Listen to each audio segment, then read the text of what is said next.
Magandang hapon mga ka-happy hour. Narito ang mga balita para sa MBC TV Network News Update 4 PM edition.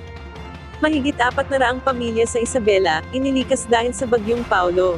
Umabot na sa 437 pamilya o mahigit 1,300 individual ang inilikas sa lalawigan ng Isabela dahil sa pananalasa ng Bagyong Paulo. Ang mga ito ay mula sa mga coastal towns ng lalawigan na kinabibilangan ng Dinapigue, Maconacon, at Palanan, maging ang bayan ng Etiague na nasa mainland Isabela. Sa panayam ng MBC TV Network News kay Information Officer X. Kilkilang ng Provincial Government of Isabela, sinabi niya na activated na rin ang mga evacuation centers sa iba't ibang bayan sa lalawigan, maging ang Provincial Multi-Purpose Evacuation na kayang mag-accommodate ng 500 individual. Aniya, sapat ang mga preposition food packs na ipapamahagi sa mga apektadong pamilya at kung sakaling kulangin ang mga ito, ay mayroong nakahanda na 2,000 food packs sa Provincial Social Welfare and Development o PSWD na maaring hugutin kung kinakailangan.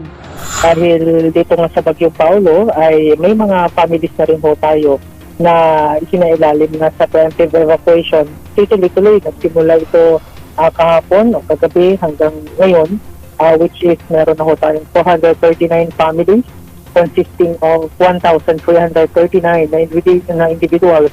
Itong mga evacuation namin ay nagmula ho sa 3 coastal areas sa Didilacan na merong 40 families, Maconacon 342 families, at Dinapigue na merong 54 families.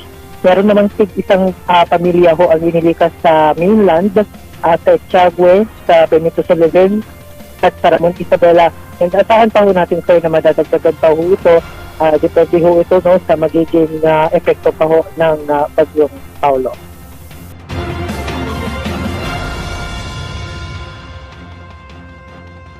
Sa iba pang balita, higit 171,000 na individual diniwang apektado sa naging lindol sa Cebu. Apektado ang higit 171,000 na individual o katumbas ng 47,000 na pamilya mula sa 53 na barangay. Bunsod pa rin ang naging magnitude 6.9 na lindol na tumama sa Cebu City nitong Martes.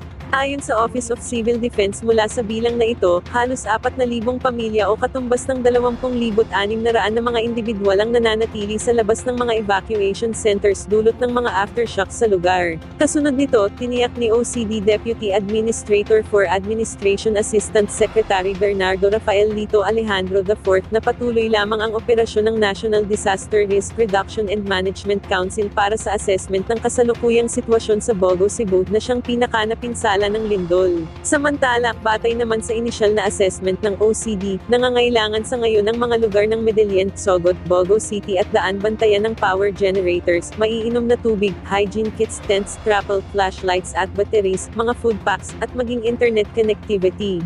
Pinakatinututukan na sa ngayon ng ahensya at ng pamahalaan ng 3 pinakakailangan ngayon ng mga apektadong lugar, partikular na ang power restoration, komunikasyon at maging mga housing needs sa dami ng mga partially at fully damaged na kabahayaan at infrastruktura sa lugar. At yan ang mga balita para sa MBC TV Network News Update 4 PM edition. Abangan ang mga susunod na balitaan mamaya para sa 5 PM edition.